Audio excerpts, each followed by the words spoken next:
Olá, Renan aqui, e estamos de volta analisando aí os encontros anteriores entre dois grandes jogadores. Quem são eles? De um lado, o atual campeão mundial, Magnus Carlsen, que vai defender o seu título no final do ano, em novembro, na cidade de Nova York, contra o desafiante Sergei Kayakin, o russo que acabou se qualificando no início desse ano no torneio de candidatos. A gente até trouxe as partidas aqui no canal.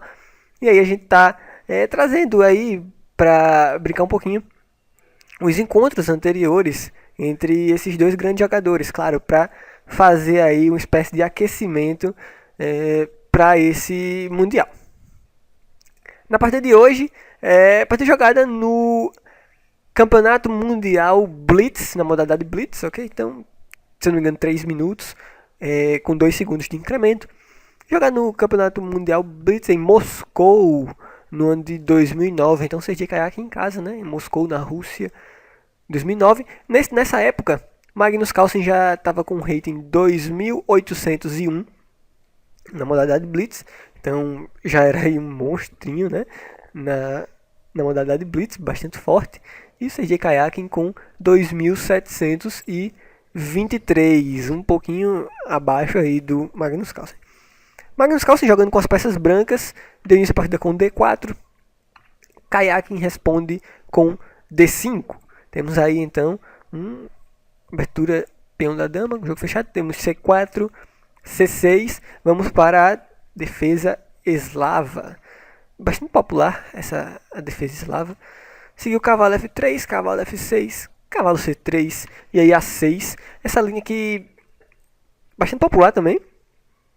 Ela vem ainda mais para pegar de fato o controle dessa casa aqui B5, onde em algumas variantes, algumas linhas, isso pode vir a ser importante. Seguiu A4, tentando já desafiar aqui. E6 e aqui esse triângulo de peões, né, nessas linhas da eslava é bastante comum. Você pode até achar estranho e tal, todos os peões negros em casas claras. E sabe, acaba debilitando um pouco essas casas aqui, as casas escuras ao redor da estrutura de peões. Mas seguiu o jogo com bispo G5, Magnus desenvolvendo sua peça, bispo E7, E3, A5. Interessante, né? Tipo, você coloca o peão de A6 aqui, tentando pegar o controle dessa casa, e aí de repente você avança ele. Bem interessante. Mas qual é a ideia? A ideia é que depois que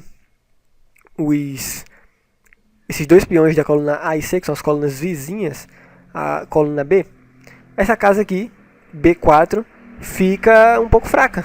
E aí as negras tentam, de fato, pegar o controle dessa casa. Quem sabe aí uma manobra de cavalo, como por exemplo, cavalo A6 e depois B5 instalando o cavalo em B4. Seguiu o bispo E2 desenvolvendo, preparando o roque. Ambos os jogadores fazem o roque. E cavalo A6, como eu disse, se dirigindo para a casa B4. Seguiu dama B3, cavalo B4. E aí o Magnus já vem para trocar esse cavalo aqui da casa B4 com o cavalo A2. Kayakin vai lá e troca. Dama toma 2. H6 desafiando o bispo volta para F4. E aí B6 com a ideia de desenvolver, né, o seu bispo, o seu último bispo, para B7, quem sabe depois trazer a dama aí para alguma dessas casas aqui da segunda fila e conectar as torres. São ideias bem gerais. Seguiu torre de AC1, bispo B7 desenvolvendo, torre de FD1 trazendo as torres para quem sabe depois essas colunas aqui vão se tornar colunas abertas. Cavalo D7, tentando reposicionar seu cavalo.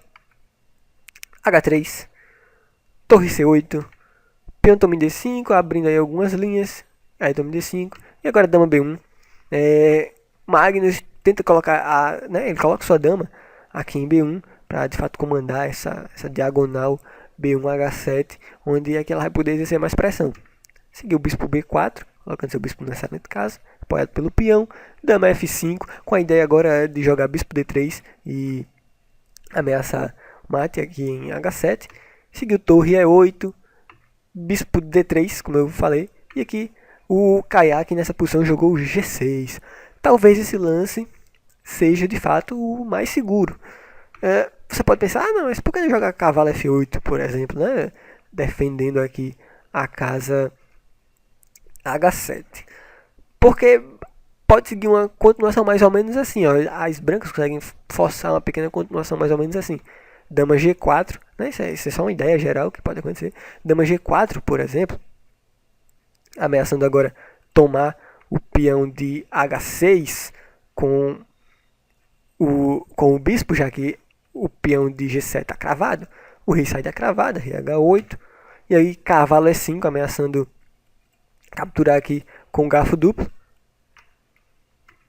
Dama F6, saindo dessa ameaça, defendendo a casa F7. E aí dama H5, reforçando novamente a ideia da captura com o cavalo. Torre E7. E se as negras forem descuidadas, acabam levando o cavalo G4, onde ataca a dama. E se a dama vir para E6, por exemplo, bispo F5 vence a... Eu não vejo aqui... deixa eu ver aqui se... Já pensou dizer que tem casa disponível para dama? Não. Pelo que eu tô vendo, não tem nenhuma casa disponível para dama, né? E a dama... As negras, por exemplo, estariam perdendo sua dama. Então, elas precisam ser muito cuidadosas com esse tipo de lance aqui. Com lance... Com lance cavalo F8. Seguiu G6, então. Dama G4. Ok. Seguiu dama G4. Vamos lá. Dama G4. Bispo F8. Tentando, quem sabe, aí trazer seu bispo para casa. G7. Cavalo E5. Trocas aí de cavalos. Bispo G7. E aqui uma ideia muito interessante. Magnus Carlsen faz um lance muito legal. Que é F4. Uma ideia muito interessante. Você olha assim e faz, poxa vida. Mas agora, se a gente jogar F6, a gente vai capturar esse bispo aqui, porque o bispo não tem nenhum lugar para ir. Mas será que realmente o Magnus esqueceu do bispo dele e entregou? Aqui poderia seguir algo do tipo mais ou menos assim, ó. Dama toma o peão em G6, e aí depois que o peão tomasse o bispo em E5, dama H7 com cheque, né? Ela está apoiada aqui pelo seu bispo, ok? Então após esse F8, F toma em E5 e aqui o desastre está feito. Elas podem tentar jogar dama G5, aqui, né? Por exemplo, porque qual é a ameaça aqui? A ameaça é trazer uma das torres para cá com cheque e aí fazer com que o rei saia de perto e a gente tome esse bispo de G7 com a dama. E aí elas tentam defender com dama G5, mas bispo G6 renova novamente as ameaças, porque ataca uma torre e não só isso, planeja o dama F1 com cheque, aí o rei teria que sair e a gente estaria tomando o bispo aqui em G7 novamente. Então, provavelmente o Sergei Karjakin viu tudo isso e jogou C5 numa partida Blitz, né? Tem que ver também isso. Eu acho que ele deve ter pensado bastante. Jogou C5 nessa partida Blitz. F5 agora, simplesmente quebrando tudo, jogando seu peão lá pra cima, quebrando tudo. E aí o Sergei Karjakin joga dama G5, permitindo que o Magnus dobre os peões, depois da troca de damas, em troca de afastar o perigo. Ele faz, não, tudo bem, a gente afasta o perigo aqui, mas eu te deixo tu dobrar meus peões. E aí aqui nessa posição, Magnus Carlsen jogou F6, em que esse peão é um peão adorável, né? Quem não gosta de ter um peão avançado desse jeito na sexta fila, atacando tudo. O bispo volta para F8, vem agora rei F2, muito legal. Magnus percebe que o final está se aproximando e aí ele já começa a trazer seu rei. Né? E não só isso, mas até com ideias, por exemplo, de rei G3, quem sabe até rei G4 depois, indo atrás desse peão aqui que está desprotegido. São muitas ideias aqui disponíveis. Enfim, seguiu torre E6, bispo E2, ameaçando agora um espeto aqui, não sei se chama espeto aqui na torre, né? Nas torres. Por isso que uma das torres veio para D8. Bispo G4 ainda assim, atacando a torre. Colocando o bispo na casa pode aqui pelo peão. Torre C6. Bispo F3. Seguiu torre CC8. Né? A pressão aqui em D5 é bastante forte. Depois que, quem sabe, tomar aqui esse peão, por exemplo. A torre sai para C8, então rei G3, ameaçando agora vir com o rei para G4, atacar o peão aqui em G5. Seguir o bispo D6, convidando para a troca de bispo de casas escuras. Os jogadores fazem as trocas. Peão toma o peão em C5, B toma em C5. E agora Magnus aproveita, né? Esse peãozinho aqui. E essa linha aqui é aberta e jogar E4. Agora se peão toma peão, torre toma torre. E também não se importando, né, de a torre negra tomar o peão aqui em F6. Foi de fato o que seguiu na partida. Tá? Torre toma em F6. Porém eu quero te mostrar uma linha muito interessante com D4, né? Dizer assim, não, tudo bem, eu não sou obrigado a tomar, nem sou obrigado a tomar aqui. Eu posso, se eu quiser, avançar meu peão D4. E aí seguiria algo do tipo, poderia seguir algo do tipo E5, com essa questão aqui, né, bastante desagradável desse ataque descoberto. E depois de bispo toma o bispo, rei toma o bispo em F3, torre B6, torre toma o peão em D4, aproveitando essa cravada aqui na torre inimiga. Né? Seria uma das linhas possíveis. Então D4 provavelmente seria um erro. Seguiu, torre toma o peão em F6, peão toma o peão em D5. E aí, nesse ponto aqui, as brancas estão melhores. As negras, nesse ponto, elas estão bastante condenadas, meio que condenadas a ficar passiva, defendendo, né, de maneira passiva. Pode não ser suficiente para uma derrota, mas também é muito difícil de segurar e tentar lutar pelo empate. As negras aqui provavelmente só estão condenadas a lutar pelo empate.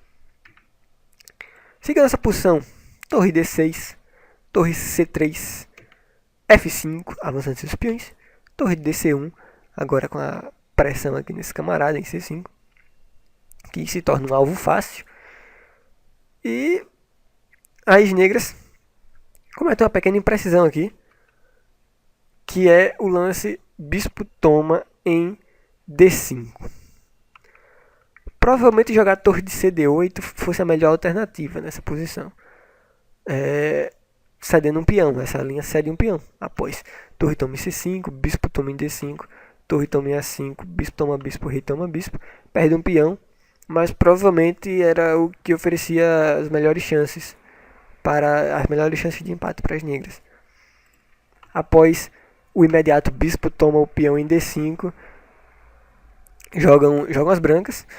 E aí, se você estivesse aqui no lugar do Carlsen, o que você jogaria? Torre D3. Com essa cravada horrível nesse cabo aqui. Simples. Mesmo depois de F4, o rei só vem para F2. E aí não tem jeito para não perder uma peça total, né? Lógico, se a torre vier, é só a gente também trazer nossa torre para D1. E mais pressão ainda. Então, para não perder uma peça inteira, você tem que ceder a qualidade. Bispo toma em F3 e aí torre toma em D6. Brancas com uma vantagem agora, uma qualidade, uma vantagem imensa.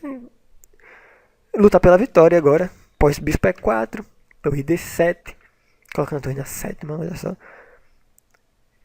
Torre B8, torre toma um peão em C5, mais um peão se foi. Aí algumas trocas de peões, né? Torre toma em B2, rei E1, torre B8, defendendo o mate, né? Claro, sem dúvida alguma, as brancas ameaçavam o mate aqui. Então torre B8 defendendo o mate. Torre toma um peão em G5, mais um peão se foi. Bispo F5, bem interessante, que agora essa torre fica um pouquinho presa aqui. E depois de torre A7, torre B4, torre toma o peão em A5, rei H7, o rei vem aqui na caçada dessa torre. Depois F2, rei H6. O Magnus, é muito interessante que o Magnus não... Ele não... Como é que eu posso dizer? Ele não tem medo de simplesmente devolver a qualidade de volta, a vantagem material de volta, né? A vantagem da qualidade. Ele simplesmente nessa posição joga torre e toma o bispo em F5. Não importa não ceder a qualidade de volta não. Por quê? Porque depois de G toma em F5, torre toma em F5, as brancas agora têm essa vantagem aqui desses dois peões conectados, inclusive, e tem uma vitória bem tranquila. Final bem fácil. Depois de rei G6, torre A5 defendendo, torre B3, torre B5 começando a troca de torres, torres vem para A3, A5 avançando seu peão defendido pela torre, rei F6, H4, rei G6, H5 com cheque, rei H6, torre F5, quem sabe convidando para as trocas, né? Depois de rei H7, torre toma F4, torre toma F5, e aqui com dois peões conectados é pura questão de técnica, vou mostrar rapidinho, mas a gente vai abordar também, se eu não me engano, essa questão no curso de finais, no módulo de finais de torre. A gente não chegou ainda, mas sem dúvida alguma a gente vai trazer sim essa questão de como vencer com dois peões conectados no final da torre. Depois de G4, rei H6, torre F6, cheque, rei G5, torre G6, cada vez mais expulsando mesmo o rei. Rei vem para F4 e agora é bem tranquilo, só avançar o peão H6. Elas vão tentar assim alguns cheques e tal, mas só vem para E1. Torre vem para H2, ameaçando, né, não deixando por enquanto avançar, mas depois de G5 não tem jeito. A gente protege, depois é bem fácil. É só ir fazendo essa escadinha. Avançou aqui, né? Avançou aqui para defender o avanço dele, pronto, avançou e vai avançando devagarzinho.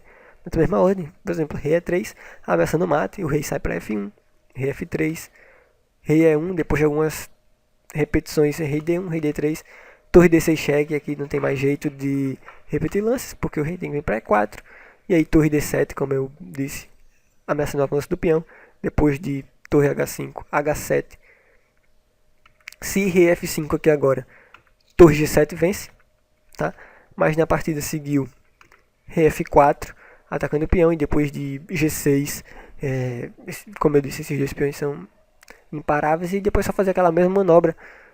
Esse peão aqui, se o peão de G não tiver atacado, só jogar a torre aqui pra cima e ir pra coroação. Então é isso aí, essa foi a parte da semana, a partida bem longa, 70 lances. Depois de 70 lances, Magnus Carlsen vence o Sergei Karjakin, né, venceu, né, o Sergei Karjakin. Essa partida aqui foi do Mundial Blitz em Moscou em 2009. Sou o Renan, muito obrigado por ter assistido esse vídeo. Um forte abraço.